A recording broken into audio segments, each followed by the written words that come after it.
సాధారణంగా శిశువు జన్మించినప్పుడు పురిటి స్నానం రోజు నుంచి ప్రతి శుభ సందర్భంలోనూ ఆశీర్వదించినప్పుడు తల మీద అక్షింతలు చల్లుతారు. ఆశీర్వచనానికి అక్షింతలకి సంబంధం ఏమిటి? అక్షింతలే ఎందుకు చల్లుతారు? వేరే ధాన్యాలు ఎందుకు చల్లరు? పసుపుతో కలిపిన బియ్యాన్నే ఎందుకు చల్లుతారు అంటే, బియ్యం చంద్రుడికి కారకం, చంద్రుడు మనస్సుకి కారకుడు. అంటే మనస్ఫూర్తిగా ఇచ్చే ఆశీర్వచనానికి చిహ్నం అన్నమాట. బియ్యంతో కలిపి పసుపు గురువుకి కారకం. గురువు శుభగ్రహం. ఆయనకి సంకేతంగా, శుభానికి సంకేతంగా పసుపు రంగు కలిపిన అక్షింతలను మంత్రపూర్వకంగా తల మీద చల్లుతారు. మంత్రం అంటే క్షయం లేనటువంటిది.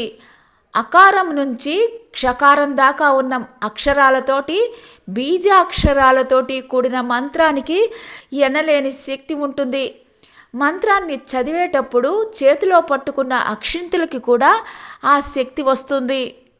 క్షయం లేని మంత్రాలను, క్షయం లేని అక్షింతలు పట్టుకొని చదివి అవి ఎవరి తలపై వేస్తారో వారు కూడా క్షయం లేకుండా అభివృద్ధి చెందుతారు అని ఆశీర్వదిస్తారు. అలాంటి ఆశీర్వచనానికి శక్తి ఉంటుంది. మన పూజలు, శుభ సందర్భాల్లో కూడా అక్షింతలకు ఎంతో ప్రాధాన్యత ఉంది. అక్షింతల్ని సంస్కృతంలో అక్షతలు అంటారు. ఏ పూజ చేసినా దేవుని వద్ద అక్షింతలు ఉంచి మధ్యలో అక్షతాన్ సమర్పయామి అంటూ భక్తిగా అక్షింతలు చల్లడం హిందూ సాంప్రదాయం.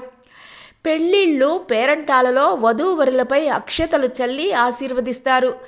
ఉయ్యాల, పుట్టినరోజు లాంటి అనేక వేడుకల్లో కూడా అక్షింతలు తలపై చల్లి ఆశీర్వచనాలు ఇస్తారు. మంత్రించిన అక్షతలు తలపై చల్లి ఆశీర్వదిస్తే శుభం చేకూరుతుంది. చెడు ఫలితాలు, దోషాలు అంటకుండా ఉంటాయి. కేవలం పెళ్ళిళ్ళు, శుభకార్యాల్లోనే కాదు, అశుభకార్యాల్లో కూడా అక్షతలు ఉపయోగించే సాంప్రదాయం ఉంది. బియ్యంలో తగినంత పసుపు, చిటికెడు కుంకుమ, చాలా కొద్దిగా నీళ్లు, 4 చుక్కలు వేసి 4 చుక్కలు నూనె వేసి అక్షింతలను తయారు చేస్తారు. ఒకవేళ మంత్రించిన పసుపు లేదా కుంకుమలను వేసి అక్షింతలు తయారు చేసినట్లయితే ఆ అక్షింతలు మరీ పవిత్రమైనవి.